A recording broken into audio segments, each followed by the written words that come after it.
नमस्कार दोस्तों, मैं हूं आपका भाई प्रतीक मलिक को स्वागत करता हूं आपका आपके अपने यूट्यूब चैनल टीसी प्रतीक मलिक पर। जैसा कि आप सबको पता है, रीट 2021 की तैयारी के लिए हमने शुरू किया था एक रीट स्पेशल क्रैश कोर्स, जिसमें मेरे एग्जाम्स आने की वजह से थोड़ा सा गैप आ गया था। गैप आने से पहले मैं कवर करवाया था बाल विकास यानी सीडीपी इसलिए क्योंकि लेवल 1 और लेवल 2 का सिलेबस बिल्कुल सेम है।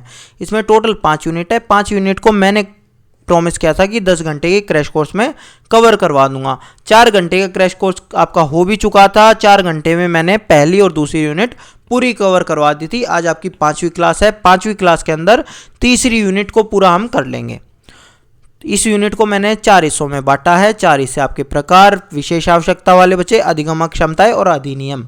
ठीक है, इसके साथ ही इस टॉपिक से इन टॉपिक से रिलेटेड जो भी क्वेश्चन रीट या आरटेट के अंदर आए हैं उनको भी मैं डिस्कस करूंगा। ठीक है, तो वीडियो शुरू करने से पहले काफ़ी सारे बच्चों के मेरे पास रिक्वेस्ट आई थी कि सर हमारा डाउट क्लियर कर दो, हमें ये प्रॉब्लम आती है। तो प्रॉब्लम क्या थी? प्रॉब्लम ये थी कि सर जब भी हम एग्जाम में जाते हैं तो हम भूल जाते हैं जो हमने तैयारी करी होती है। तैयारी बहुत करते हैं लेकिन एग्जाम में जाके भूल जाएंगे। या फिर हमारा क्या होगा, जब हम एग्जाम देंगे तो हमारा एग्जाम छूट जाएगा। तो इसको कैसे ख़त्म करें हम, ये प्रॉब्लम को कैसे ख़त्म करें, इस डर से कैसे ओवरकम करें? तो भैया इसका एक ही तरीका होता है कि आप टेस्ट करो, ज़्यादा से ज़्यादा टेस्ट प्रैक्टिस करो, मॉक टेस्ट। तो मॉक टेस्ट आप कहाँ से कर सकते हो? तो भैया नंबर 1, अगर अभी तक ऑल इंडिया में कोई चल रहा है तो वो टेस्ट बुक चल रहा है। 14,000 प्लस टेस्ट, 170 अलग अलग कोर्सेज के आपको मिल जाएंगे, जिसमें एसएससी वगैरह भी हो गया या आपका अलग अलग तरह के आपके जितने भी टेस्ट होते हैं, रेलवे हो गया, एमपी टेट, सी टेट। अगर टीचिंग के बारे में अगर आपसे बात करता हूँ तो टीचिंग के आपको रीट और आरटेट, ठीक है, अगर जिसकी तैयारी कर रहे हो तो 168 टेस्ट है। ठीक है, इसी तरह से एमपी टेट के आपको 140 टेस्ट मिल जाएंगे, जिसमें 5 फ्री टेस्ट हैं। पैसे भी बताऊंगा, पैसे भी देखा जाए तो ये फ्री के बराबर ही हैं। पैसे के हिसाब से अगर मैं देखता हूं तो पैसे भाई देखो 290 रुपये का तो ये टोटल है, इनकी डील है। ठीक है, डील ऑफ मंथ ये बता रहे हैं, जिसमें 10% आपको डिस्काउंट मिल जाएगा अगर आप कूपन कोड यूज करोगे TCF10 आप लिख दोगे तो आपको ये 270 का पड़ जाएगा। अब 270 में आपको क्या क्या पड़ रहा है देखो, 170 टेस्ट तो ये हो गए लगभग। ठीक है, इसी तरह से 140 टेस्ट ये हो गए। इसी तरह से अगर आपको सीटेट के देखने हैं तो सीटेट के ये हो गए 163, 52, 100, ये तरह 300 टेस्ट के आसपास हो जाएंगे। तो आई होप आपको समझ आया होगा कि क्यों मैं फ्री के बराबर कह रहा हूँ। और क्वालिटी भी है और सस्ता भी है। अगर आपको ये दिक्कतें आती हैं कि आपको तैयारी करने में कॉन्फिडेंस लाना है अपनी तैयारी में, तो मेरे हिसाब से आप ये टेस्ट ले सकते हो। और टेस्ट तो लोगे ही लोगे, कम से कम जाके ऐप डाउनलोड करो। ऐप डाउनलोड करोगे तो भैया 7 ये जो फ्री टेस्ट है ना, ये 7-5 ये तो आप करो ही। ये जाके आप करोगे तो आपको पता चलेगा कि क्या क्वालिटी है और किस तरह से आपकी किस लेवल पे आपकी तैयारी चल रही है। और कूपन कोड अगर आप खरीदो तो खरीदते टाइम पे TCF10 डाल देना, आपको एडिशनल डिस्काउंट मिल जाएगा। ठीक है दोस्तों, चलिए आज की क्लास शुरू करते हैं। क्लास में मैं सबसे पहले बात कर रहा हूँ प्रकार। ठीक है, प्रकार के अगर अंदर बात करें तो भैया देखो, ये जो आपका है तो इसके अंदर पिछड़े, विमदित, ठीक है, प्रतिभाशाली, सृजनशील, अलामवित, ठीक है, तो ये अलग अलग तरह के आपके बच्चे थे। अब इन बच्चों को लेके हम शुरू कर रहे हैं। सबसे पहले स्टार्ट कर रहे हैं पिछड़े बालक से। अब पिछड़े बालक कौन होते हैं समझो। पिछड़े बालक आप उन सभी बच्चों को कह सकते हो जो बच्चे आपको ऐसा लगता है पढ़ाई में कमजोर है अपने दूसरे साथियों से। जो बच्चा भी आपको लगता है ना पढ़ाई में कमजोर है, वो सभी पिछड़े बालक हैं। अब ये पिछड़े बालक 2 तरह के हो सकते हैं। एक तो ऐसा हो सकता है कि जो सभी जितने भी टीचर हों, उसके मान लो अलग अलग टीचर होते हैं, मैथ, साइंस, EVS, हिंदी, जो भी होते हैं, कि हाँ वो सभी कहेंगे हाँ ये तो कमजोर है बच्चा भाई। ठीक है, तो वो होगा सामान्य पिछड़ापन हो सकता है। एक होता है विशेष पिछड़ापन, कि हिंदी वाला तो कहेगा कि जी नहीं मेरी क्लास में तो बड़ा अच्छा बच्चा है, और इंग्लिश वाला बच्चा कहेगा, वो इंग्लिश वाला टीचर कहेगा कि जी ये नहीं मेरी क्लास में तो बेकार है। ठीक है, मतलब पीछे है, तो वो होता है। अब इसके कारण क्या क्या होते हैं समझो। ये जो पिछड़ेपन होता है, पिछड़ापन का मेन वही मतलब है। पिछड़ापन क्या होता है, जो बच्चे पढ़ाई के अंदर कमजोर होते हैं। अब वो कमजोर 2 कारण से हो सकते हैं। या तो हो सकता है व्यक्तिगत कारण। व्यक्तिगत कारण क्या होता है, जो उनका व्यक्तिगत विकास होता है। व्यक्तिगत विकास मैंने आपको विकास पहले करवा चुका है, डेवलपमेंट मैं आपको पहले करवा चुका हूं। इंग्लिश वालों, इंग्लिश के टर्म्स भी मैं यूज़ कर रहा हूँ, तो इस बात को ध्यान रखना। तो जो डेवलपमेंट था उसके अंदर कोग्निटिव डेवलपमेंट, फिजिकल डेवलपमेंट या आपका सोशल इमोशनल डेवलपमेंट था। ये 3 तरह के आपके डोमेन थे, 3 क्षेत्र थे ना आपके, ठीक है। शारीरिक विकास, संज्ञानात्मक विकास या आपका जो सांवेगिक और आपका सामाजिक विकास था। तो इन तीनों की वजह से अगर बंदे के अंदर कोई दिक्कत हो रही है कि मान लो उसका सही तरह से शारीरिक विकास नहीं हुआ या सही तरह से संज्ञानात्मक विकास नहीं हो, कुछ भी कारण हो सकता है, तो वो सब आ जाएंगे उसके व्यक्तिगत कारण में। फिर आपका आ जाता है परिवेश के कारण। परिवेश के कारण क्या है, अब उसकी गलती नहीं है, अब उसकी गलती अब या तो उसके परिवार का माहौल ऐसा है, या वो जहाँ कम्युनिटी से, जिस कम्युनिटी से आता है उस कम्युनिटी को ऐसा कोई खास भाव नहीं दिया जाता, इस वजह से वो बच्चा कमज़ोर रहेगा। या उसका क्षेत्र ऐसा है कि मान लो आसपास में स्कूल है ही नहीं, ठीक है, आसपास में स्कूल है ही नहीं, या अब उसको जब भेजा है तो 10 साल निकल चुके हैं उसकी पढ़ाई के, अब वो बैठा है।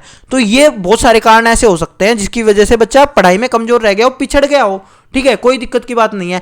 अब हाँ, एक चीज़ और बताता हूँ, ये टॉपिक ऐसा है जिसको मैं एक क्लास के अंदर कवर करवाऊंगा, और जिन्होंने सीटेट के लिए मेरे से पढ़ा हुआ है ना, उनको इसमें बहुत हेल्प मिलेगी, क्योंकि ये टॉपिक जैसे सीटेट में पूछा जाता है वैसा ही पूछा जाता है रीट में भी। जब लास्ट में मैं क्वेश्चन करवाऊंगा उसमें भी आप देखना, ठीक है, मतलब कि ये पूरा का पूरा टॉपिक अगर आप देखोगे तो, ठीक है। सेकंड टाइप के बच्चे होते हैं जो मंदबुद्धि बालक होते हैं। अब देखो एक चीज़ और बताता हूँ, मंदबुद्धि बालक को क्या हम पिछड़ा बालक कह सकते हैं, ये बात आती है। हाँ, ये बच्चे पिछड़े होते हैं, इसमें कोई दो राय नहीं है, ठीक है, लेकिन जरूरी नहीं है कि मंदबुद्धि बालक मेरा हमेशा पिछड़ा ही रहेगा। कई बार ऐसा हो सकता है टीचर उसके साथ मेहनत करता है तो वो बच्चे ठीक चल जाते हैं, ठीक है, पढ़ाई में ठीक हो जाते हैं। तो जरूरी नहीं है, मतलब कि प्रॉब्लम, देखो पिछड़ा बच्चे के साथ में कुछ ना कुछ प्रॉब्लम जरूर होगी, इसलिए वो पिछड़ा है। हो सकता है उसका टीचर अच्छा ना हो, ठीक है, तो वो भी तो सामाजिक या आपके आसपास के कारण में आ गया, या हो सकता है कुछ भी रहा हो, ठीक है। लेकिन जो ये मंदबुद्धि बालक है, ये मंदबुद्धि बालक कैसे होते हैं, जिनका IQ 70 से कम होता है, ठीक है। ये बच्चे ऐसे होते हैं जिनका IQ 70 से कम होता है। अब ये भैया अलग अलग जगह, आपको ये जो लिस्ट मैं ये आपको दिखा रहा हूँ ना, 4 तरह की ये जो मंद बुद्धि, जो उनकी मंद बुद्धि जो मंद होती है, मेंटल रिटार्डेशन बोलते हैं इसको इंग्लिश के अंदर, ठीक है, कोग्निटिव डिसेबिलिटी आप बोल सकते हो। तो इसको 4 हिस्सों में बांटा है। अब इसको 4 हिस्सों में अलग अलग लोगों ने अलग अलग बांटा है। तो मेरे हिसाब से कभी ये क्वेश्चन नहीं आएगा कि सीवियर का बताओ 20 से 35 आएगा या 20 से 40 आएगा, इस तरह का क्वेश्चन नहीं आएगा। क्वेश्चन किस तरह का आ सकता है कि ये बताओ कि कितने IQ से कम वाला जो बच्चा होगा उसको आप मंदबुद्धि कहोगे, तो वो होता है भैया 70 से कम। समझ लेना इस चीज़ को, 70 से कम होता है। बाकी जो आसानी से लगभग 90% जो साइकोलॉजिस्ट ने अपनाया हुआ है वो ये है भैया, ये टर्म्स हैं कि जो अल्प बुद्धि होगा, अल्प बुद्धि यानी कि जिसकी IQ 50 से 70 के बीच में है, वो आपका होता है माइल्ड, ठीक है। फिर आपका होता है मॉडरेट, जिसकी 35 से 50 के बीच में है। सीवियर होता है 20 से 35 में है, और गहन बुद्धि होता है 20 से कम में, ठीक है। इसकी भैया 50 प्लस इसकी अलग अलग टेबल बन चुकी है, लेकिन सबसे ज़्यादा जो टेबल अपनाई गई है वो यही अपनाई गई है। तो अगर आपको कहीं से किसी और किताब में अगर और कोई टेबल मिले तो ज़्यादा कन्फ्यूज मत होना, बस इसको याद रखना कि 70 से नीचे वाले सभी मंदबुद्धि हैं, ठीक है। चलिए, अब ये जो मंदबुद्धि बालक होते हैं इसका कारण क्या होता है? इसका कारण 2 कारण हो सकते हैं, या तो आपका जन्म से पूर्व होगा या जन्म के पश्चात उनके साथ कोई घटना घटी होगी। जन्म से पूर्व क्या हो सकता है? देखो भाई, माँ बाप के क्रोमोजोम्स होते हैं। क्रोमोजोम्स क्या होते हैं? गुणसूत्र, ठीक है। 23 होते हैं माँ और बाप से जो आते हैं, टोटल एक बंदे के अंदर 46 होते हैं, ठीक है। तो 23 माँ से आते हैं, 23 बाप से आते हैं। कई बार ऐसा होता है कि वो एक दूसरे से मैच नहीं करते, या वो कुछ इस तरह का हो जाता है। कई बार देखो साइंटिफिकली ये प्रूव हुआ है कि जो ये आपस में शादी कर लेते हैं ना, उनके बच्चों के ऊपर इस चीज़ का फर्क पड़ता है। उनके बच्चों के ऊपर किस चीज़ का फर्क पड़ता है कि उनके जो क्रोमोजोम्स होते हैं ना, वो आपस में मैच नहीं करते, और इस वजह से उनके बच्चे कई बार मंदबुद्धि हो जाते हैं। इसलिए इस चीज़ को जब हमारे इंडिया के अंदर जो ये वाली बात मानी जाती थी कि भैया शादी थोड़ा सा दूर दूर करो, ठीक है, मतलब कि जैसे मान लो दूर कर रहे हैं, जैसे हरियाणा का एक डिस्ट्रिक्ट से दूसरे डिस्ट्रिक्ट में कर रहे हैं, जैसे मैंने बताया भी है कि जाट हैं हम, तो जाट के अंदर 3 आपके सरनेम छोड़ने पड़ते हैं, मम्मी का, पापा का, कि आसपास में कुछ मिले ना। तो उससे उस चीज़ को साइंटिफिकली भी प्रूव किया हुआ है, तो वो भी एक कारण होता है कि जब बच्चा मंदबुद्धि हो जाता है। दूसरा क्या होता है कि जब माँ के गर्भ में होता है ना, तो या तो मम्मी ड्रिंक करती है या उसको किसी और चीज़ की उसकी दवाई चल रही होती है या ड्रग्स चल रहे होते हैं, तो उसकी वजह से भी उसके दिमाग के ऊपर असर पड़ता है। ठीक है। दूसरा होता है जन्म के पश्चात। जन्म के पश्चात आपके फिर आपका हो सकता है जन्म, या तो जन्म के समय ही उसका कुछ हो गया।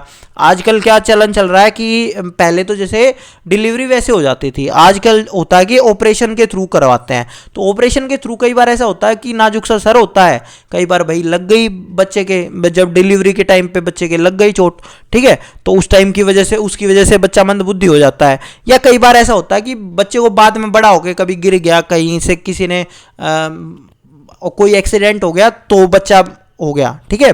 तो ये कारण होते हैं अलग अलग। समझ में आ गया? तो इसका मैंने आपको बता दिया है, ये चार तरह की आपकी ये चीजें है, इसको यही याद करना है। मेन आपको जो याद करना है ये प्रोफाउंड, ये गहन मंदबुद्धि जो आपका होता है, जिसको आप जो वो जड़ बुद्धि कहते थे पुराने टाइम पे, तो वो आपका 20 से कम में होता है, ये समझ लेना। ठीक है। वैसे आपको 70 से कम, कई जगह ये चीज 75 भी लिखे दिखेगी आपको कि 75, कई जगह ये चीज 60-65 के आसपास भी दिखेगी। तो ये समझ लेना कि, लेकिन ये है क्या, ये यही है। ठीक है। आपका ये क्वेश्चन जब आएगा ना तो आपको 70 ही करना है। ठीक है, जो मैं आपको बता रहा हूं। चलिए नेक्स्ट पे चलते हैं। फिर आपका आ जाता है प्रतिभाशाली बालक। अब देखो दो चीजें होती हैं, प्रतिभाशाली बालक। हाँ अच्छा, एक चीज और भाई, कुछ बच्चे जो ऐसे हैं जो हमसे व्हाट्सएप पे जुड़ना चाहते हैं। व्हाट्सएप पे जो जुड़ना चाहते हैं, ये हमारा व्हाट्सएप नंबर है। व्हाट्सएप नंबर पे जुड़ोगे तो आपको फ़ायदा क्या मिलेगा? फ़ायदा आपको ये मिलेगा कि आपको 100 क्लासेस टाइम पे मिल जाएंगी। ठीक है, कि अब रेगुलर क्लास आपकी होंगी। आपको जुड़ना कैसे? आपको अपना नाम लिख के भेजना है, साथ में लिखना है रीट, अपना नाम जरूर लिखना है, जब ये मैं आपका नंबर सेव कर पाऊंगा और आपको व्हाट्सएप पे जोड़ पाऊंगा अपने साथ में। ठीक है दोस्तों। और भैया अभी तक अगर आपने चैनल सब्सक्राइब नहीं किया हो तो चैनल सब्सक्राइब कर लेना। अब चलते हैं वापस प्रतिभाशाली बालक पे। प्रतिभाशाली बालक कौन से होते हैं? गिफ्टेड स्टूडेंट्स होते हैं ये। इंग्लिश में इनको क्या बोलते हैं? Gifted student. अब ये जो गिफ्टेड स्टूडेंट होते हैं, ये क्या होते हैं कि जो भी आपको ऐसा लगता है ना कि मेरे हीरो होना चाहिए, जो हीरो जब छोटा रहा होगा, जो भी आप मूवीज़ वगैरह में देखते हो, सलमान खान की कोई मूवी देखो, वो हर चीज़ में बेस्ट है। ठीक है, तो वो हमारे गिफ्टेड होते हैं, ये समझ लो। मतलब पढ़ाई में वो हर चीज़ के अंदर बेस्ट होते हैं। लेकिन कई बार क्या होता है, पहले टाइम पे इस गिफ्टेड को केवल आईक्यू से मापा जाता था, केवल आईक्यू से मापा जाता था कि जिसका बच्चे का 135 प्लस या 140 प्लस आईक्यू है ना, जैसे अगर 70 से कम है तो वो तो कौन हो गया? मंदबुद्धि बच्चा हो गया। लेकिन जिसका 135 या 140 से ऊपर है तो वो प्रतिभाशाली बालक हो गया, वो गिफ्टेड स्टूडेंट हो गया। लेकिन नए टाइम पे रेंजुली मॉडल एक आया था। रेंजुली ने कहा था कि केवल इंटेलिजेंट होना ही काफ़ी नहीं है गिफ्टेड होने के लिए। उन्होंने कहा था 3 चीज़ें होनी चाहिए। 3 चीज़ें कौन सी होनी चाहिए? एक तो हाई इंटेलिजेंस एबिलिटी हो, कि बच्चा इंटेलिजेंट हो। ठीक है, या आपकी एबिलिटी हो सकता है, ये लिखा मिलेगा, या तो हाई एबिलिटी लिखा मिलेगा या हाई इंटेलिजेंस लिखा मिलेगा। दूसरा उन्होंने कहा था हाई क्रिएटिविटी। अब जो मेरे सृजनशील बच्चे होते हैं ना, समझ लेना इस चीज़ को, सृजनशील के ऊपर भी मैं बात करूंगा। सृजनशील जितने भी बच्चे होते हैं, जरूरी नहीं वो सारे गिफ्टेड हों। ठीक है, लेकिन जितने भी गिफ्टेड बच्चे होंगे ना, जितने भी प्रतिभाशाली बच्चे होंगे, वो ये जरूरी है कि वो सृजनशील होने जरूरी है। क्योंकि हर प्रतिभाशाली बच्चे के अंदर 3 चीजें होनी चाहिए। एक तो उसका आईक्यू 135 प्लस 140 प्लस होना चाहिए। दूसरा वो क्रिएटिव हो। ठीक है। तीसरा वो मोटिवेटेड रहेगा। मोटिवेटेड कैसे रहेगा? देखो ये हिंदी में क्या लिखा हुआ है, उच्च प्रतिबद्धता होगी या आपका प्रेरणा होगी। तो ये तीनों चीजें आपके गिफ्टेड बच्चे के अंदर होंगी। गिफ्टेड बच्चे के अंदर क्यों जरूरी है? कि मान लो बच्चा है तो 135 प्लस आईक्यू वाला, पर पड़ा पड़ा सोता रहता है, बताओ क्या कर लोगे उसका? ठीक है, उसकी मम्मी उठाती रहती है, बोला सो रहा हूं अभी काम करूंगा, वो गिफ्टेडनेस उसकी जीरो हो जाती है। ठीक है, स्टार्टिंग में ये माना जाता है कि जितने भी छोटे बच्चे होते हैं ना, उनकी आईक्यू एक्चुअली हाई होती है। अगर आप मैथमेटिकली भी अगर इसको प्रूव करवाओगे तो उनकी 135 से 140 के आसपास में होती है आईक्यू। ठीक है, मतलब चलता है ये वाला सिस्टम उनका। लेकिन जब वो बड़े होते हैं, जितने होते हैं, तो वो अपना काम ना करने की वजह से या उनका मोटिवेशन या कमिटमेंट नहीं होता, इसकी वजह से उनकी डाउन होती जाती है। ठीक है, तो ये चीज़ जरूरी है। बहुत सारे ऐसे बच्चे होते हैं, पेरेंट्स क्या करते हैं कि जी हमारा तो बस ये मेहनत ही नहीं है, ठीक है, और हमारा में तो दिमाग बहुत है, उस दिमाग का क्या करे भाई? वो दिमाग ख़त्म ही हो रहा है, और वो ख़त्म हो जाता है एक्चुअली। वो बड़ा होते होते वो फिर वो ये भी नहीं कहने लायक रहते कि जी हमारा तो बस मेहनत ही नहीं है, वो दिमाग भी नहीं रहा जी अब तो उसमें। ठीक है, हो सकता है जब आप चौथी क्लास के टीचर को कहते थे कि जी इसमें दिमाग वो होता है, लेकिन वो अब 11वीं 12वीं में जब वो बच्चा आ गया तो उनके सामने उस टीचर को नहीं कह सकते आप ये बात, क्योंकि उसने यूज़ ही नहीं किया दिमाग का, वो तो खत्म हो गया। ठीक है, तो यही चीज़ होती है, इसलिए गिफ्टेड को ये कहा गया है कि इसके अंदर तीनों चीज़ें होनी चाहिए। ठीक है, अच्छा एक बच्चा ऐसा है जो क्रिएटिव तो है, सृजनशील है, वो हाई मोटिवेटेड भी है, लेकिन अगर उसकी हाई इंटेलिजेंस नहीं है तो वो गिफ्टेड नहीं है, समझ लेना इस चीज़ को। ठीक है, तो सृजनशील हो सकते हो आप, केवल सृजनशील भी हो सकते हो। ठीक है, कि आप सो भी रहे हो और आपकी एबिलिटी भी उतनी नहीं है, लेकिन आप क्रिएटिव हो तो क्रिएटिव हो सकते हो, कोई दिक्कत की बात नहीं है, लेकिन आप गिफ्टेड नहीं होगे। तो कई बार इसमें बच्चे कंफ्यूज हो जाते हैं गिफ्टेड और इसके अंदर। तो जितने भी गिफ्टेड बच्चे होंगे उनको तो जरूरी है कि वो तो इंटेलिजेंट भी हो, वो क्रिएटिव भी हो और वो मोटिवेटेड भी हो, ये तीनों चीज़ें उनमें होनी चाहिए।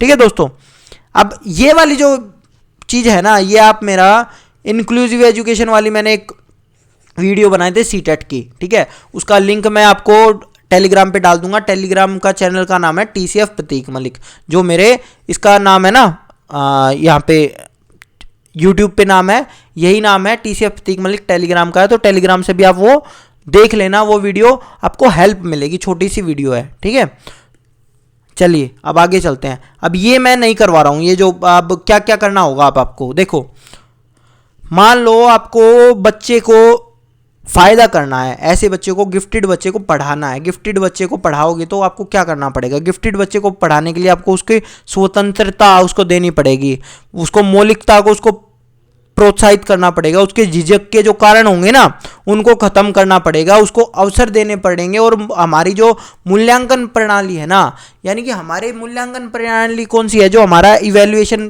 तरीका है वो कैसा, आज का टाइम रट लो, ये 10 चीज़ें रट लो, इसी में से क्वेश्चन हो जाएंगे। तो जो रटने वाले हैं वो तो रैंक 1 ले रहे हैं, और जो हमारा गिफ्टेड या क्रिएटिव बच्चा है उनको हम मार पीट के कम करवा देते हैं कि अच्छा तूने ये क्वेश्चन इस तरह से किया है, ये तो गलत है, तेरे को तो हम फेल करेंगे, तेरे ट्यूशन वाले ने सिखाया होगा ये, या तेरे उसने सिखाया होगा। हम ईगो पे ले जाते हैं चीज़ों को। तो नहीं भैया, एक चीज़ करने के 10 तरीके होते हैं, इसीलिए ध्यान से समझना। मैं इसके अंदर आपको सृजनशील जो बच्चा होगा उसकी भी एक पॉइंट बता रहा हूँ, उसी पॉइंट पे हमेशा क्वेश्चन आता है। एक मेरी 2 थिंकिंग होती है, एक होती है कन्वर्जेंट थिंकिंग और एक होती है डाइवर्जेंट थिंकिंग।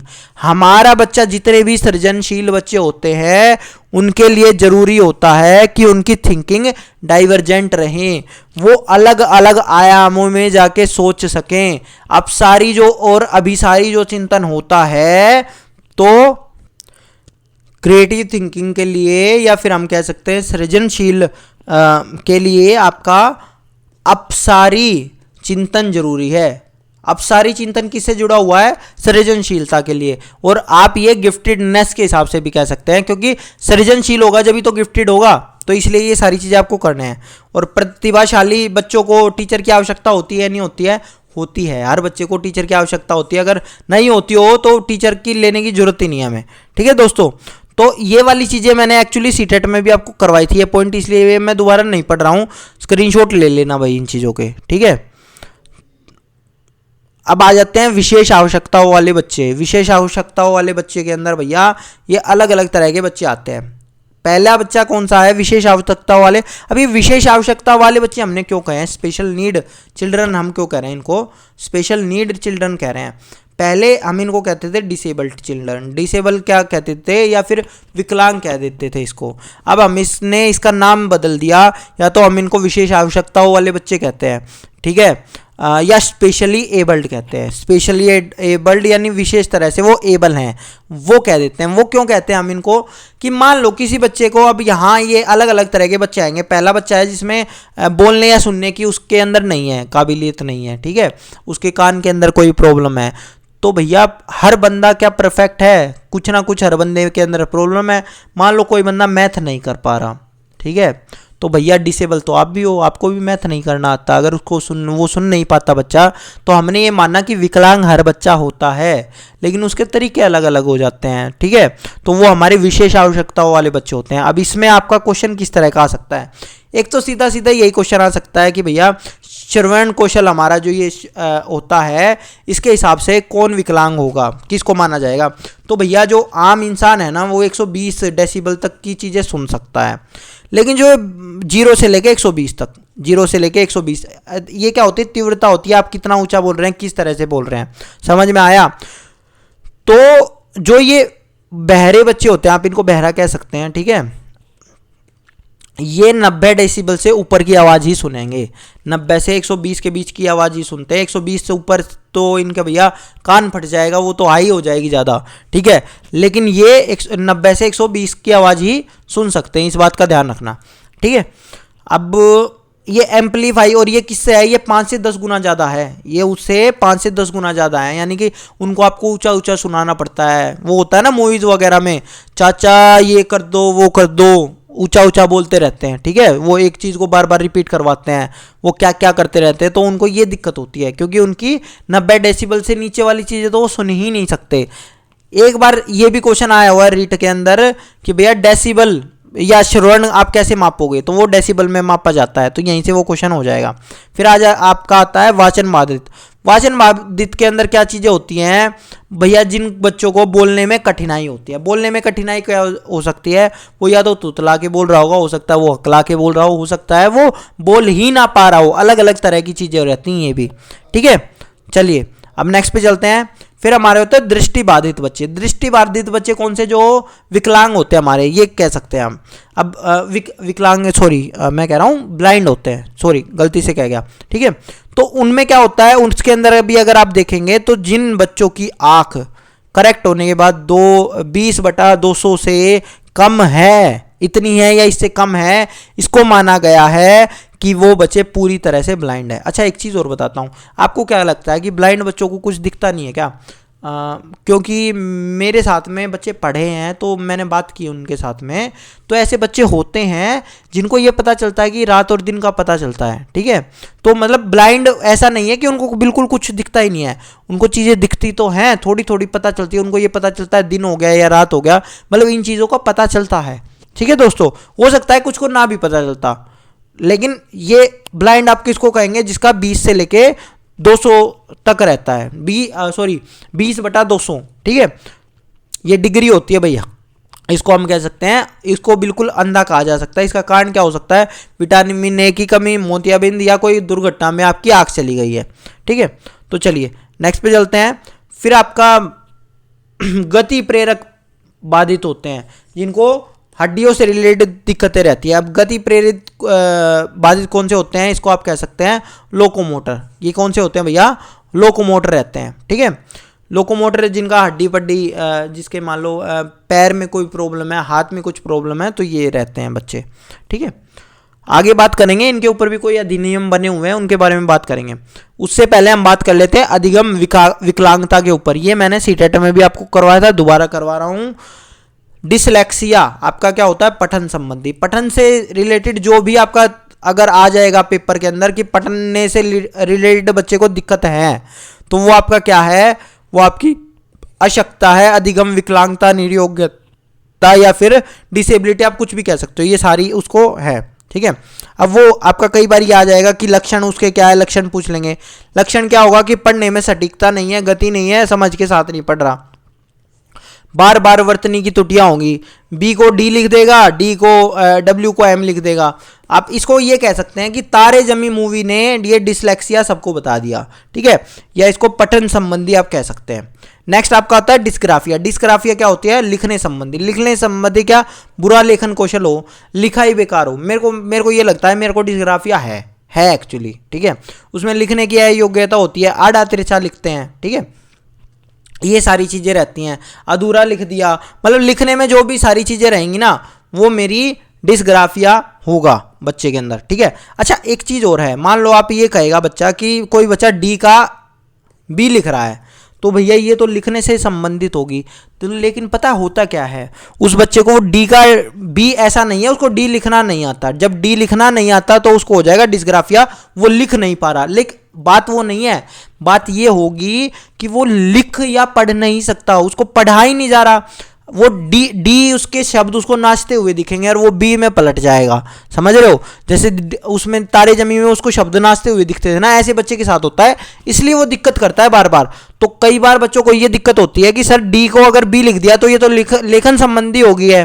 तो भैया वो लेखन संबंधी नहीं है, उस बच्चे ने बेचारे ने पढ़ा ही गलत है, उसको समझ में ही नहीं आया, वो उसको बी और डी में पता ही नहीं चल रहा कि वो क्या लिख रहा है, तो इसलिए उसको है। यहाँ जब उसकी लेखन वगैरह में लिखाई बेकार हो या इस तरह की चीजें हो तो आप ये कह सकते हो उसको डिस्ग्राफिया है, ठीक है। फिर आपको होता है डिस्कैलकुलिया, मैथ से रिलेटेड जो भी चीजें होती हैं, चाहे आपका उसको घर से पैसे दे दिए 100 रुपये, जा बेटा सामान लिया, सामान आया 50 रुपये का और उसने उसको बेवकूफ़ बना दिया और 10 रुपये उसको दे के वापस भेज दिया, ठीक है। उसको घर पे पिटाई हो रही है, घर पे मम्मी कह रही हैं कि तेरे को कुछ नहीं आता, तू तो ये है वो है, ठीक है, उस पर चप्पलें चल रही है, लेकिन है क्या, बेचारे को डिस्कैलकुलिया है, ठीक है। वो कैलकुलेशन करने की कोशिश तो कर रहा है लेकिन नहीं हो रही भाई उससे। स्टार्टिंग में ये दिक्कतें होती हैं, हर किसी के साथ होती हैं, ठीक है। मैं भी पिटा हूँ थोड़ा कभी स्टार्टिंग में, फिर तो मेरा मैथ्स अच्छा हो गया था, चप्पलों ने मेरा डिस्कैलकुलिया ख़त्म कर दिया। डिस्ग्राफिया तो नहीं कर पाया, डिस्ग्राफिया तो है, पर चलो वो चीज़ें तो निकल गई, ठीक है। बट ये होता है। फिर आपका होता है अफेजिया या डिस्फेजिया आप कह सकते हैं। अफेजिया या डिस्फेजिया, फेजिया देखो, फेजिया समझ लेना, फेजिया जिसके पीछे लिखा होगा ये होगा भाषागत क्या होगा, आपको भाषा जो बोल रहा होगा या समझ रहा होगा, आपको सुनने में बोलने में प्रॉब्लम हो रही होगी, तो उनको होता है डिस्फेजिया, ठीक है। तो डिस्फेजिया हो गया है। डिसलेक्सिया क्या होता है, लेक्सिया पढ़ने से रिलेटेड, ग्राफिया लिखने से रिलेटेड, कैलकुलिया आपका मैथ से रिलेटेड, डिस्फेजिया आपका बोलने से रिलेटेड, ठीक है। फिर आपका होता है डिस्प्रैक्सिया क्या होता है, ये आपका मोटर संबंधी होता है। मोटर संबंधी क्या होता है कि हमारी 2 तरह की मोटर होती है, मैंने हमेशा आपको बताया है कि हमारे कौशल होते हैं 2 तरह के होते हैं। एक तो हमारा होता है आपका ये आप कह सकते हैं gross motor skill. Gross motor skill क्या होती है कि आप कुछ भारी सामान उठाते हैं, ठीक है। एक होता है आपका फाइन मोटर स्किल आपका जैसे सुई में धागा पिरो रहे, एक बच्चा है जिससे सुई में धागा पिरोया नहीं जा रहा, ठीक है, तो उसकी फाइन मोटर स्किल कमजोर है, और वो किस वजह से होती है, डिस्प्रैक्सिया की वजह से हो सकती हैं, ठीक है। फिर आपका है, ये छोड़ दो, ये कुछ नहीं है। फिर आपका है ओटिज्म क्या होता है, ओटिज्म के अंदर आपका क्या चीज़ रहती है, समाज से संपर्क आप बच्चा नहीं करना चाह रहा, अकेला रहना चाह रहा है, अकेला इन द सेंस ये रहना चाह रहा है, उसे पता ही नहीं होता। अब एक डॉक्टर है, डॉक्टर नहीं है, एक सीरीज़ है, अमेजन पे है, अमेजन प्राइम पे अगर आप देखोगे तो उसमें ऑटिस्टिक डॉक्टर है, एक ऑटिस्टिक डॉक्टर, अगर आप यूट्यूब पे भी सर्च करोगे ना तो आपको पता चलेगा। तो उसके साथ जो प्रॉब्लम आपको दिखेंगी ना वो सभी इसके साथ होती है, बच्चे के साथ। उसको ये नहीं पता कि किसके सामने क्या बोलना, वो कुछ भी बोल देता है। कई बार ऐसा होता है कि हमें समाज में रहने के लिए, मान ले सामने वाला बुरा है लेकिन हम उसके मुंह पे तो नहीं कह सकते ना भाई तू तो गधा है, तू तो बुरा है, बच्चों को फील हो जाती है ये चीज़ें, ठीक है। बच्चों को इन द सेंस जिससे आप सामने से बात कर रहे हो, स्कूल में तो कभी बोलना ही नहीं आपको ये, पर कई बार मान लो आपका कोलीग होता है कोई, या फिर कोई ऐसा होता है जिसको आपको इतनी कड़वी बात नहीं कहनी होती, लेकिन ये ऑटिस्टिक बंदे कह देते हैं, अगर आप देखोगे तो आप समझोगे। तो इस वजह से इनके सामाजिक रिलेशन उतने अच्छे रहते नहीं है, क्योंकि ये तो कहता है इसके तो मुंह में जो आता है वो बोल देता है, ठीक है। इसी तरह से क्या होता है, ये मतलब इनका कम ही होता है, इनको बोलने के अंदर दिक्कत रहती है, ठीक है। फिर आपका होता है ADHD बच्चे हमारे मेनली होते हैं जो पढ़ाई के अंदर शायद अच्छे होते हैं, लेकिन उनका है ना, अगर आप क्लास के अंदर होगा, आपने कोई क्वेश्चन पूछा, उनसे रुका नहीं जाएगा, वो सर मैं बताऊंगा। पहले ऐसा हो सकता है वो काम भी कर लेते हैं, ठीक है, काम कर लेते हैं, लेकिन वो फिर साइड वाले को पेंसिल मारेंगे, ये करेंगे वो करेंगे, ठीक है। तो ये वो बच्चे होते हैं जिनका ध्यान इधर उधर बहुत ज़्यादा भंग हो जाता है। अब वो कैसे होते हैं, वो नियंत्रण, उनमें सेल्फ कंट्रोल की कमी होती है, वो कमजोर स्मृति होती है, वो भूल भी जाते हैं ज़्यादा चीज़ें, ठीक है, और उनके अंदर बेचैनी रहती है। तो ये सारी दिक्कतें रहती है बच्चों के अंदर, ठीक है दोस्तों। चलिए अब नेक्स्ट पे चलते हैं। ये लास्ट चीज़ है हमारे यहाँ की, आज की क्लास की ये लास्ट चीज़ है, देख लो इतनी छोटी क्लास थी। फिर आपका आ जाता है इनसे संबंधित संगठन और नीतियाँ आपकी क्या हैं, समझो एक चीज़। चलो उससे पहले मैं आपको एक दो जो टॉपिक है वो और बता देता हूँ जो मैंने छोड़ दिया, ठीक है, छोड़ दिया इन द सेंस मेरे को ऐसा लगा नहीं कि मेरे को उस पर ज़्यादा आपके बात करनी चाहिए, लेकिन मैं बता देता हूँ। हमारा पिछड़े हो जाता है, मंदबुद्धि वाले हो चुके हैं, ये भी हो चुका है, ये भी हो सकता है। अब हमारा यही रह गया था अलाभान्वित या वंचित बच्चे। अब ये कौन से होते हैं? ये हमारे सोसाइटी की वजह से या किसी कारण की वजह से वंचित रह गए। ये कौन से हो सकते हैं? अच्छा, अब ये होगा, अब समझे ना एक चीज़ को, ये जो वंचित बच्चे होते हैं ना, जरूरी नहीं है कि ये पिछड़े हों, समझ लेना इस चीज़ को। वंचित बच्चा हो सकता है कि अच्छा हो, ठीक है, लेकिन ये इस कारण की वजह से, वंचित होने की वजह से ये बच्चे पिछड़ जाते हैं, ये देखा गया है। मतलब कि कई बार क्या होता है कि मान लो कोई बच्चा बहुत ज़्यादा गरीब घर से है, ठीक है, तो देखो इसमें एक्चुअली अगर मैं बताऊं ना, तो कई बच्चे ये कहते हैं कि जी रिजर्वेशन गलत है, ठीक है, लेकिन मैं ये मानता हूं, अगर पर्सनली मुझसे पूछोगे तो रिजर्वेशन गलत नहीं है, और वो ऐसे ही बच्चों के लिए रिजर्वेशन शुरू करी गई थी। अब वो सामाजिक स्थिति के आधार पर करी गई थी, वो एक अलग डिबेट है, उसके ऊपर भी हम कभी बात करेंगे, ठीक है।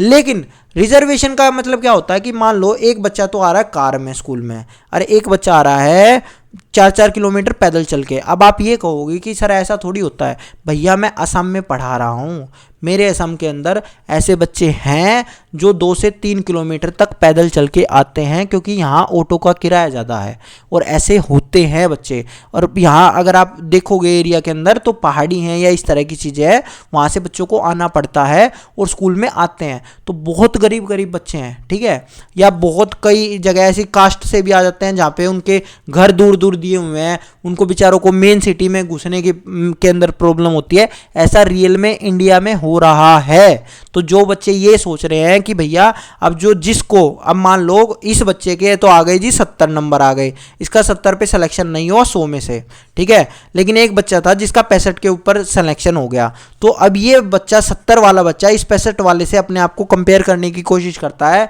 कि जी मेरा को तो यहाँ पे सिलेक्शन हो सकता था, लेकिन रिजर्वेशन की वजह से मैं सेलेक्ट नहीं हो पाया। तो भैया एक बात बता देता हूँ, ये जो बच्चे थे ना, इन बच्चों की जगह कभी आप आकर देखना, आपको पता चल जाएगा। आप ये कहोगे कि ना जी मैं तो थोड़ी और मेहनत पे, अगर मेरी 72 कट ऑफ गई है तो मैं 2 नंबर और ही ले लूँगा और थोड़ी सी मेहनत करके, ठीक है। इन बच्चों ने तो स्टार्टिंग से स्कूल आने तक में बहुत ज़्यादा मेहनत करी है भाई, ठीक है। तो इन चीज़ों को थोड़ा सा समझना। तो मेरे अलाभान्वित बच्चे थे कौन से? जिन बच्चों के अंदर मतलब दिक्कतें हैं। कई बार ऐसा होता है कि उनके मम्मी पापा के अंदर इतनी लड़ाइयाँ चल रही हैं।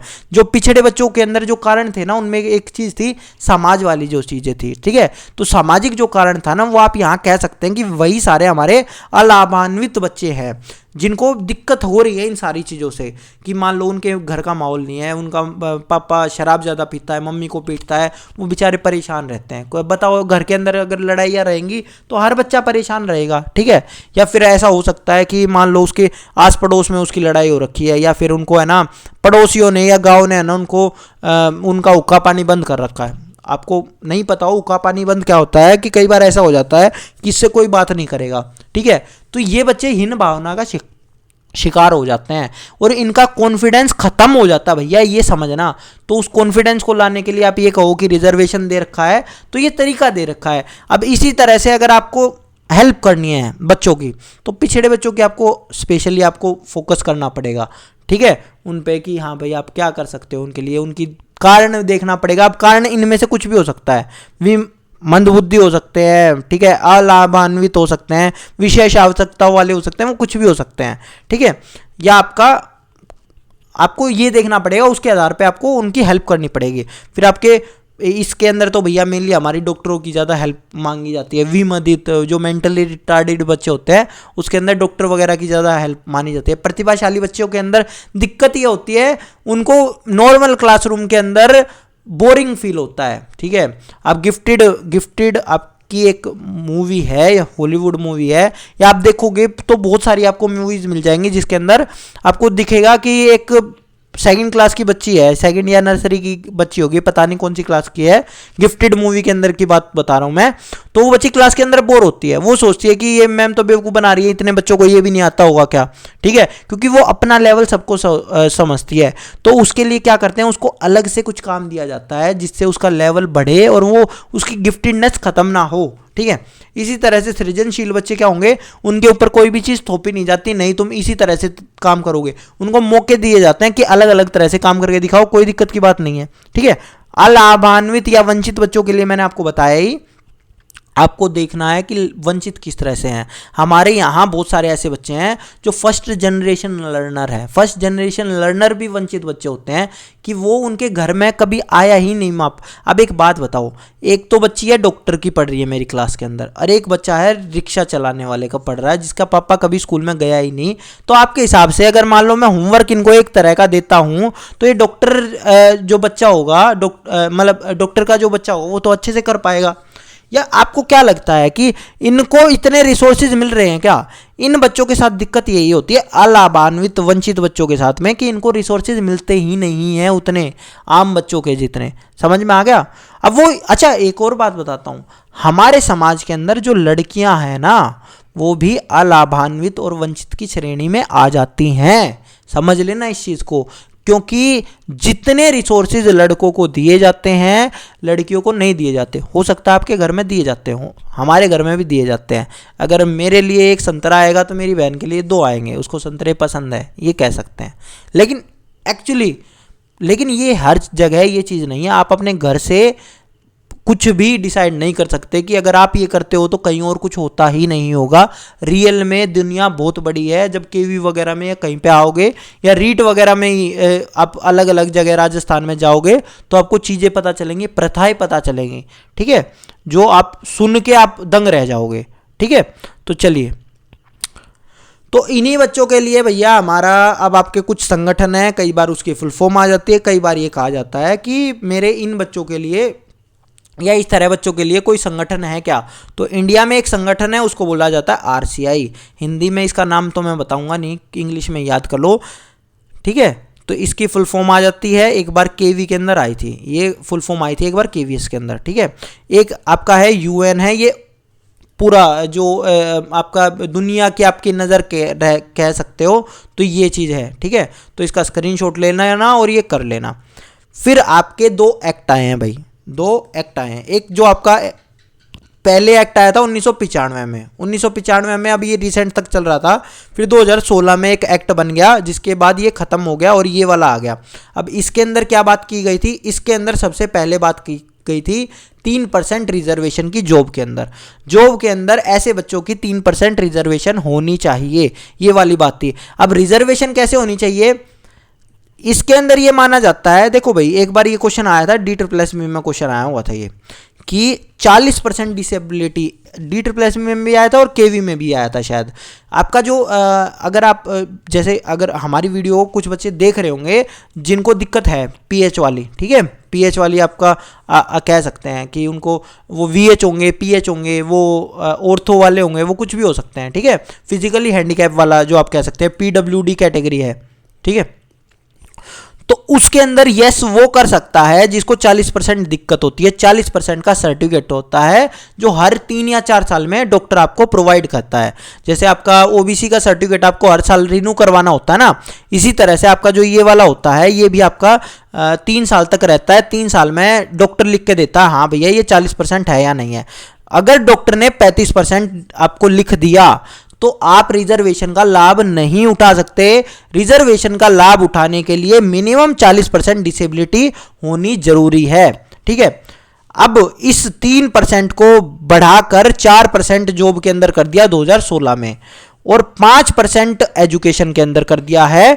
और जो आपका फ्री एजुकेशन है 6 से 14 साल तक अभी तक तो फ्री है, लेकिन ऐसे बच्चों के लिए 6 से 18 साल तक फ्री एजुकेशन है, समझ लेना 2016 एक्ट की हिसाब से, ठीक है। तो ये कुछ फैक्ट हैं जो आपको याद होने चाहिए कि एक तो एजुकेशन के अंदर 5% रिजर्वेशन ऐसे बच्चों के लिए किया है कि अगर मान लो कोई ऐसी जगह है जहाँ पे मान लो एग्जाम लेके होता है तो वहाँ पे 100 में से 5 सीट इन बच्चों के लिए रिजर्व कर दिया कि 5 बच्चे हमें चाहिएंगे। अच्छा एक चीज़ और बताता हूँ, इस 5 के अंदर भी 1/3 बच्चे, मतलब जो 1/3 बच्चा है वो ब्लाइंड बच्चा होगा। ब्लाइंड बच्चों के लिए अलग से की गई है, क्योंकि ये माना जाता था कि हमारी जो ज़्यादातर सीटें हैं ना वो जो ऑर्थो बच्चे होते थे वो ले जाते हैं। ऑर्थो बच्चे मतलब क्या कि मान लो किसी के एक बच्चे के हाथ में कुछ प्रॉब्लम है, ठीक है, तो आपके हिसाब से जिसके बच्चे के हाथ में प्रॉब्लम है उसको पढ़ने में ज़्यादा दिक्कतें आएंगी, या जो बच्चा ब्लाइंड है उसको पढ़ने में ज़्यादा दिक्कतें आएंगी? ऑब्वियसली ब्लाइंड को। तो ब्लाइंड बच्चे उतनी ज़्यादा मेरिट को मैच नहीं कर पाते, तो इसीलिए इन्होंने इस 3% में, इस 5% में 1/3 सीटें अलग अलग बांट दी कि ब्लाइंड वाले बच्चों के लिए अलग से करो भाई, ठीक है। तो ये वाली चीज़ें हैं। तो आपका जॉब के अंदर 4% हो गया, ठीक है। तो ये चीज़ें आपको पता होनी चाहिए। तो ये तो थी भैया आज की आपकी क्लास। अब इसको आप ब्लाइंड वाले बच्चों को क्या करेंगे, ब्रेल वगैरह पढ़ाएंगे। मैंने सीटेट वाली क्लास वगैरह के अंदर बहुत बताया है इन चीज़ों के बारे में, ठीक है। तो आप फटाफट एक बार क्वेश्चन कर लेते हैं जो रीड के अंदर पूछे हुए हैं।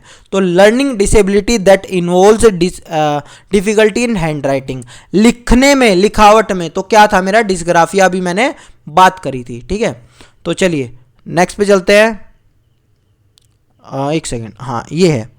फिर ये है which of the following is better strategy for teaching children with special need. आपके हिसाब से अगर स्पेशल नीड के जो बच्चे हैं इनको पढ़ाने की स्ट्रेटेजी क्या रहेगी बेहतर?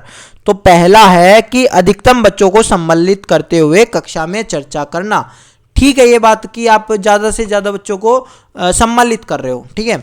दूसरा है आपको demonstration of bye children involving student, कि यहाँ पे क्या कर रहा है, टीचर कुछ बच्चों को लेके निर्देश दे रहा है, नहीं भैया।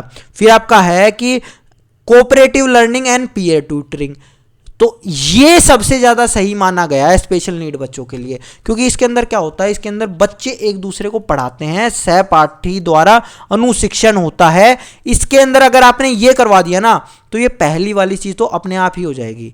इसके अंदर क्या होगा, इसके अंदर केवल चर्चा होगी। चर्चा करने में बच्चे को उतनी ज़्यादा बातें नहीं पता चलती। एक तो होता है बच्चा बात कर रहा है कि हाँ भाई ये चीज़ ऐसे हो सकती है, तो मान लो 10 का ग्रुप है, 10 के ग्रुप में 3 या 4 बच्चे बात कर रहे हैं, लेकिन जब बच्चे एक एक करके 10 के 10 बच्चे आके दूसरे बच्चों को पढ़ाएंगे तो उससे बच्चों को और ज़्यादा मौका मिलेगा और बच्चे खुल पाएंगे चीज़ों को लेके, ठीक है। एक आपका होता है चौथा, ये चौथे वाली चीज़ें तो सबसे ज़्यादा नेगेटिव होती है। बच्चे क्या, टीचर क्या करते हैं, टीचर ग्रुप बना देते हैं, और ग्रुप कैसे बनाते हैं, एबिलिटी ग्रुपिंग कर देते हैं, योग्यता के आधार पर ग्रुप बना देते हैं। कि एक 5 बच्चों का एक ग्रुप बनाया जिसके अंदर सारे हाई IQ वाले बच्चे डाल दिए कि सारे इंटेलिजेंट भैया ये हमारे एक जगह, और एक दूसरे ग्रुप में कम इंटेलिजेंट वाले बच्चे डाल दिए। नहीं, हमारा जो ग्रुप होना चाहिए ना हमेशा वो किसी आधार पर नहीं होना चाहिए, वो रैंडमली होना चाहिए। ना वो आप धर्म के आधार पर, जाति के आधार पर, या आप किसी भी आधार पर, किसी भी एबिलिटी के आधार पर आप ग्रुप नहीं बना सकते। इस बात का ध्यान रख लेना है, ठीक है। तो चलिए नेक्स्ट पे चलते हैं। तो ये क्वेश्चन पूछा हुआ था, ये हो गया है। अब नेक्स्ट है हमारा, फिर कह रहे हैं ability of knowing the meaning of problem, weakness and gaps related to environment. अब ये देखो ये चीज़ अच्छी है या नहीं अच्छी है। अभी मैंने आपको अलग अलग तरह के जो बच्चे बताए थे उसमें 2 ही बच्चे ऐसे थे जो हमारे लिए अच्छे थे, जो अच्छा काम करते थे। एक तो थे गिफ्टेड और एक थे क्रिएटिव। क्रिएटिव बच्चे कौन से थे, जो केवल क्रिएटिव थे। गिफ्टेड बच्चे कौन से थे, जो मतलब हीरो टाइप थे आपके हर चीज़ के अंदर, उनको सब पता रहता था। दुनिया में ऐसी कोई चीज़ थी नहीं जो उनको नहीं पता हो, ठीक है। तो अगर आप देखोगे तो इसका उत्तर क्या आएगा, इसका उत्तर यही आएगा, समस्या के अर्थ को जानना, वातावरण के दोषों और कमियों और रिक्तियों के प्रति सजगता, विशेषता। तो ये कौन से होते हैं, प्रतिभाशाली बच्चों में होती है, गिफ्टेड स्टूडेंट्स के अंदर होती है, गिफ्टेड चिल्ड्रन के अंदर होती है। इस बात का ध्यान रखना, ठीक है। अब कुछ बच्चे ये सोचते हैं कि जी क्रिएटिव, मैंने बताया था क्रिएटिव और गिफ्टेड में, इसीलिए मैंने आपको डिफरेंस बताया था कि जो क्रिएटिव होते हैं वो केवल क्रिएटिव होते हैं, लेकिन गिफ्टेड क्रिएटिव भी होगा, इंटेलिजेंट भी होगा, वो सब कुछ होगा। समझ में आ गया। नेक्स्ट पे चलते हैं भाई। फिर आपका होता है द टर्म इंक्लूजन मीन्स। अब देखो इंक्लूजन क्या होता है कि फुल टाइम हमें एक साथ रेगुलर क्लास के अंदर करना है। इंक्लूसिव एजुकेशन की मेरी एक वीडियो है, वो आप देख लेना। एक चीज़ और बल्कि दिखा देता हूँ मैं, वो आपको पॉजिटिव और नेगेटिव टर्म्स, ये सीटेट के अंदर मैंने करवाए थे पॉजिटिव और नेगेटिव, जिसमें मैंने आपको बताया था कि इंक्लूजन को हम ज़्यादा से ज़्यादा बढ़ावा देंगे अपने उसके अंदर। जब मैं NCF आपको करवाऊंगा ना तो NCF के अंदर भी इसकी बात करूंगा, लेकिन ये चीज़ समझनी है कि हमें इंक्लूजन को बढ़ावा देना है, ये बात समझ लेना, ठीक है भैया। आपको इंक्लूजन को बढ़ावा करना है, तो ये आपके सारे नेगेटिव वर्ड होते हैं और ये सारे आपके पॉजिटिव वर्ड होते हैं। इनके ऊपर मैंने डीप में बात की हुई है, अगर आप सीटेट की वीडियो जो देखेंगे, TCF प्रतीक मलिक, टेलीग्राम चैनल पे भी आपको वो वीडियो मैं अवेलेबल करवा दूंगा, वहाँ से आप देख सकते हैं। ठीक है दोस्तों, चलिए नेक्स्ट पे चलते हैं अब हम। अगला क्वेश्चन है हमारा, hearing loss is measured in terms of, कौन सा था? हियरिंग के लिए मैंने बताया था ना 90 से 120 डेसिबल तक की हम आवाज़ें सुन सकते हैं, तो वो हमारा डेसिबल इसका उत्तर है। इसका उत्तर क्या है? डेसिबल है।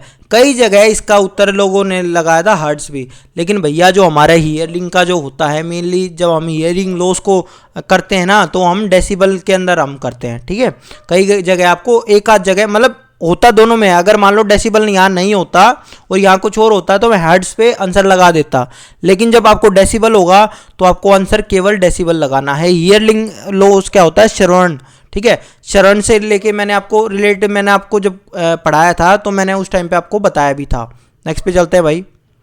फिर आपका होता है which of the following in the characteristics of autism. Autism क्या होता है? ऑटिज्म क्या है कि जब बच्चे के अंदर मैंने बताया था कि एक मैंने आपको सीरीज सजेस्ट करी थी कि डॉक्टर की एक सीरीज है, ऑटिस्टिक डॉक्टर की एक सीरीज है अमेजन प्राइम पे, उस पर आप देख लेना उस बच्चे के साथ क्या क्या दिक्कत है, मतलब उस डॉक्टर के साथ क्या क्या दिक्कत है। तो सोशलाइजेशन में, सामाजिकरण में उसके साथ दिक्कत आती है, कम्युनिकेशन में उसके साथ दिक्कत आती है। जब 2 हो गए तो ये तीसरे में भी उसके साथ दिक्कत आएगी। तो ये चारों हैं आपके। ठीक है, चारों में आपके साथ जो ऑटिस्टिक बच्चा जो होता है ना, उस बच्चे के साथ आपकी सारी चीज़ों में, समाज में वो बात नहीं कर पाता, वो समाज में घुल मिल नहीं पाता, उसके साथ ये सारी दिक्कतें रहती है और वो अकेला रहना ही ज़्यादा पसंद करता है। ठीक है, नेक्स्ट पे चलते हैं अब हम। फिर कहता है a 5 year old has general lack of responsiveness to others. ठीक है, एक 5 वर्षीय बच्चा दूसरों के प्रति तथा संप्रेषण में कमी है, असामान्य व्यवहार है बच्चों के अंदर। ठीक है, तो के व्यवहार को बार बार करता है। इस तरह के लक्षण किस चीज़ के हैं? इस तरह के लक्षण क्या हैं बच्चे के अंदर? इस तरह के लक्षण है ऑटिज्म के। समझ में आ गया? इस तरह के लक्षण क्या है? ऑटिज्म है उसके अंदर, बच्चे में, जिसके अंदर उसके अंदर कम्युनिकेशन भी है, वो अनयूजुअल बिहेवियर भी कर रहा है, और ये जितनी भी सारी चीज़ें रहती है ना, तो ये सारे बच्चे किसके अंदर होते हैं? ये सारे हमारे बच्चे के अंदर होते हैं, ऑटिज्म वाले बच्चे के अंदर होते हैं। ठीक है, फिर नेक्स्ट पे चलते हैं भाई।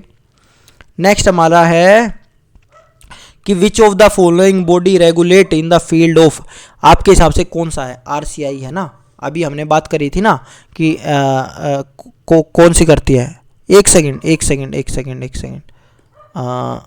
हाँ, एक सेकंड रुकिए। अच्छा हाँ, RCI है। हाँ, RCI है ना, हमने बात करी थी। ठीक है, क्योंकि ये मैं देख रहा था एक बार क्या क्या लिखा हुआ है, NCERT लिखा हुआ है, और मैं सेकंड वाले में सोच गया था कि कौन सा, पता नहीं कौन सा होगा। ठीक है, तो ये RCI है। ठीक है, तो ये समझ लेना आपको। इंडिया के अंदर कौन करता है? RCI। इनफैक्ट जो आपका ये स्पेशल एजुकेटर वगैरह का जो डिप्लोमा वगैरह होता है ना, ये भी RCI के थ्रू आता है इन बच्चों का। समझ में आ गया? चलिए नेक्स्ट पे चलते हैं भाई। फिर आपका आ जाता है कि मान लो किसी बच्चे को देखने में कठिनाई है, तो आपके हिसाब से कौन सा एग्जाम्पल नहीं होगा कि आप उस बच्चे की हेल्प कर रहे हो? तो लार्ज प्रिंटेड बुक, बिल्कुल सही बात है, मतलब कि बहुत बड़ी बड़ी प्रिंटेड बुक को दे दी, तो मैंने बताया था ना उनको कुछ कुछ दिखाई देता है, तो हो सकता है उनकी हेल्प हो जाए, कोई दिक्कत नहीं है। मैग्नीफाइंग कंप्यूटर बुक, ये भी हो सकता है, बड़ा बड़ा दिखाई देगा। स्पीच सिंथेसाइजर, वाणी संश्लेषक, ये भी हो सकता है, कोई दिक्कत की बात नहीं है। पाठ्य पुस्तक का अनुरूप, सप्लीमेंट टू टेक्स्ट बुक, नहीं, ये आप नहीं कह सकते। ठीक है, मेरे हिसाब से supplement to the text book ये नहीं हो सकता। अरे बल्कि एक सेकंड रुको, इसमें भी अगर देखा जाए तो सेकंड आपका हो सकता है और डी आपका हो सकता है, क्योंकि स्पीच सिंथेसाइजर आपको किसको दोगे? जिस बच्चे के साथ कौन सी दिक्कत हो सकती है? उस बच्चे को हो सकता है सुनने में दिक्कत हो, उसको दे सकते हैं। ठीक है, वाणी संश्लेषक का काम यही होता है ना, कान में वो मशीन लगा देते हैं, उसको हम कहते हैं स्पीच सिंथेसाइजर। तो अच्छा हाँ, सॉरी, स्पीच सिंथेसाइजर, वाणी संश्लेषक हमारा बोलने वाला होता है। ये तो स्पीच वाला है ना, तो ये तो अंधे बच्चे यूज़ करते हैं कि मान लो जो बोल के वो कुछ भी करवा लेते हैं। जैसे मान लो वो टाइप नहीं कर सकते, ठीक है, तो वो बोल देते हैं और उनके मोबाइल में वही चीज़ हो जाती है या कंप्यूटर में वही चीज़ हो जाती है, तो ये पार्ट है। तो इसमें कौन सा नहीं देंगे आप? सप्लीमेंट टेक्स्ट बुक तो नहीं देंगे, सप्लीमेंट टेक्स्ट बुक थोड़ी देंगे आप। सप्लीमेंट्री आपकी हो सकती है कि आपका एनसीईआरटी आप पढ़ रहे हैं और आपको आरडी शर्मा और दे दी, वो सप्लीमेंट्री टेक्स्ट बुक है, तो ये तो आपका अंधे बच्चों के लिए काम नहीं आएगा ना। ठीक है, आपको तो उनको उस चीज़ को बेहतर बनाने के लिए काम करना है। अच्छा, यहाँ पे अगर होता ब्रेल बुक होता तो ब्रेल बुक मेरा अंधे बच्चों को काम देता। ठीक है, ये नहीं देगा यहाँ पे, सप्लीमेंट्री टू टेक्स्ट बुक ये नहीं देगा काम। नेक्स्ट पे चलते हैं।